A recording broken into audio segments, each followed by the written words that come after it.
नमस्कार मित्रांनो, राज्याची मंत्रिमंडळ बैठक ही पार पडली आहे 23 जुलै 2024 रोजी आणि या बैठकीमध्ये शेतकऱ्यांसाठी काही महत्त्वाचे निर्णय घेण्यात आलेले आहेत. तर शेतकऱ्यांसाठी जे काही महत्त्वाचे निर्णय घेण्यात आलेले आहेत तर ते आपण या व्हिडिओमध्ये पाहणार आहोत. तत्पूर्वी आपण या चॅनलवरती पहिल्यांदा आला असाल तर चॅनलला सबस्क्राईब करायला विसरू नका, जेणेकरून आपल्याला असेच नवनवीन माहिती ही मिळत राहील.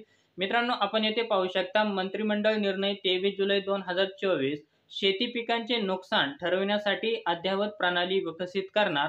शेती पिकांचे नुकसान ठरविण्यासाठी लवकरात लवकर अद्ययावत प्रणाली ही विकसित करण्याचा निर्णय राज्य सरकारच्या माध्यमातून घेण्यात आलेला आहे. तसेच या अद्ययावत प्रणालीमुळे नुकसान भरपाई अधिक पारदर्शकतेने व अचूकतेने आता देता येणार आहे. तसेच मित्रांनो, ही प्रणाली सुरू होईपर्यंत प्रचलित पद्धतीने नुकसान भरपाईची मदत ही देण्यात येणार आहे. तर मित्रांनो, शेती पिकाचे नुकसान ठरवण्यासाठी राज्य सरकारच्या माध्यमातून शेतकऱ्यांसाठी हे काही नवीन निर्णय घेण्यात आलेले आहेत. तुम्हाला हा व्हिडिओ आवडला असेल तर चॅनलला लाईक, शेअर, सबस्क्राईब नक्की करा. पुन्हा भेटूया अशाच एका नवीन माहितीसह नवीन व्हिडिओमध्ये. तोपर्यंत धन्यवाद मित्रांनो. जय हिंद, जय महाराष्ट्र.